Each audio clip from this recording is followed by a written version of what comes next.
আৰু আহিবলৈ সময় পোৱা নাই। আমাৰ পৰীক্ষা হোৱা সময়খিনিতে তেওঁ আহিবলৈ পালে। পৰীক্ষা হোৱা সময়খিনিত আমি মাইক নবজাওঁ, বিয়া নাপাতোঁ, তোলনি বিয়া নাপাতোঁ।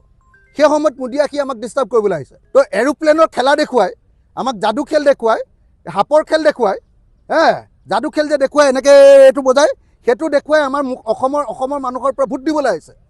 মোদী ডাঙৰীয়া আপোনাৰ কাৰণে বোলে আজি পৰীক্ষা বোলে হেৰি কৰি দিছে, আগুৱাই দিছে বোলে।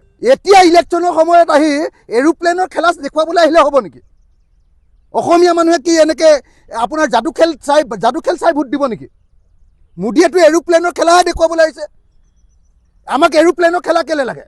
অসমীয়া মানুহক মৰাণত এৰোপ্লেনৰ খেলাটো কেলৈ লাগে? আমাকতো নালাগে সেইটো। এতিয়া কি লাগে আমাক? এতিয়া আমাক লাগে যে আমাৰ বানপানী সমস্যাৰ কেতিয়া সমাধান হ'ব, কি কৰিলা? এক, বিদেশী সমস্যাৰ কিয় সমাধান নকৰিলা? অকল কিয় 1674টাহে খেদিলা? কংগ্ৰেছতকৈও কিয় কমকৈ দিলা? আৰু প্ৰফুল্ল মহন্ততকৈ কিয় কমকৈ দিলা? 2, 3, আমাক লাগে যে অসম চুক্তিখন কেতিয়া ৰূপায়ণ হ'ব? বিদেশীটো অসম চুক্তি মতে 71 চনৰ পাছত অহা চবকে কেতিয়া খেদিব? আৰু 6 নম্বৰ দফা অনুসৰি আমাক সাংবিধানিক ৰক্ষা কবচ কেতিয়া দিব? 6 জনগোষ্ঠীৰ জনজাতিকৰণ কেতিয়া কৰিব? এইবিলাক কথাৰ নাই। হিন্দু মুছলমানৰ ৰাজনীতি কৰি ইয়াত ভোট দিবলৈ আহিছে। হিন্দু মুছলমানৰ ৰাজনীতি কৰি ইয়াত ভোট দিবলৈ আহিছে। আৰু আহিবলৈ সময় পোৱা নাই। আমাৰ পৰীক্ষা হোৱা সময়খিনিতে তেওঁ আহিবলৈ পালে। পৰীক্ষা হোৱা সময়খিনিত আমি মাইক নবজাওঁ, বিয়া নাপাতোঁ, তোলনি বিয়া নাপাতোঁ।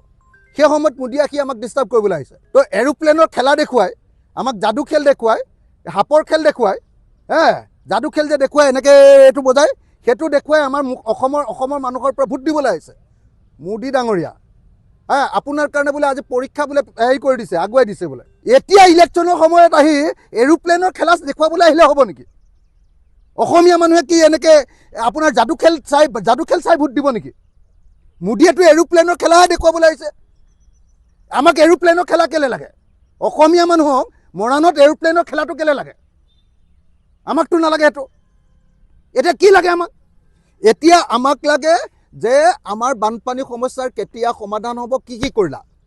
1, বিদেশী সমস্যাৰ কিয় সমাধান নকৰিলা? অকল কিয় 1674টাহে খেদিলা? কংগ্ৰেছতকৈও কিয় কমকৈ দিলা? আৰু প্ৰফুল্ল মহন্ততকৈ কিয় কম খেদিলা? 2, 3, আমাক লাগে যে অসম চুক্তিখন কেতিয়া ৰূপায়ণ হ'ব? বিদেশীটো অসম চুক্তি মতে 71 চনৰ পাছত অহা চবকে কেতিয়া খেদিব? আৰু 6 নম্বৰ দফা অনুসৰি আমাক সাংবিধানিক ৰক্ষা কবচ কেতিয়া দিব?